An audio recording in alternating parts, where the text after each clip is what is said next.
रेलगाड़ी में नंबर 28 की खिड़की के नजदीक बैठी हुई एक औरत चबाते हुए कुछ चने अपने सर पे लदे स्याह बुर्के के पर्दे को थोड़ा हटाती रही और हटाती रही, पर उतारा नहीं।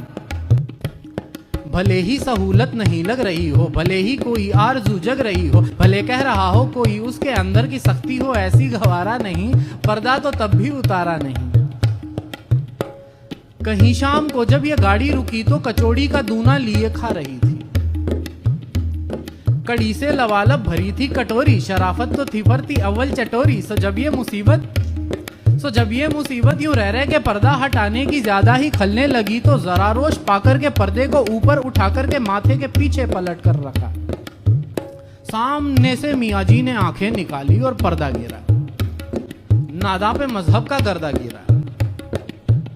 बाद फिर से वही एक चम्मच बढ़ाना, धीरे से पर्दा उठाना और खाना, और धीरे से पर्दा उठाना और खाना, और धीरे से पर्दा उठाना और खाना।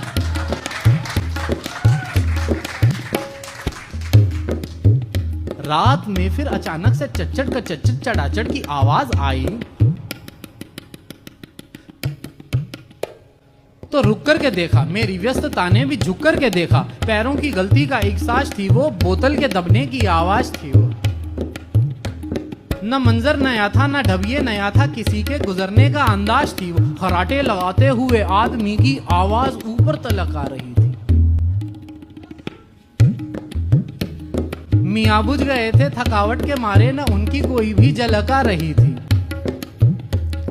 स्टेशन कोई था, बड़ा स्टॉप था, जिसपे उतरने का भी स्कोप था। सो मैं भी उतर के हुआ लापता, थड़ी पे था गर्मा गर्म कोफ्ता।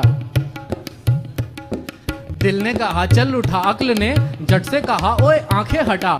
आंखें हटाई तो क्या देखता हूँ, उसी नाज़नी को खड़ा देखता हूँ। टहलते हुए मस्त ठंडी हवा में, जहर कट रहा था फिजा की दवा में। तन पर कोई बोझ लटका नहीं था, मन था कहीं आए थे इस दवा में। कहीं इस समय हाल मुर्दा नहीं था, जहन में तसव्वुर फर्दा नहीं था। सहूलत रिवाजों से भारी बहुत है अभी चेहरे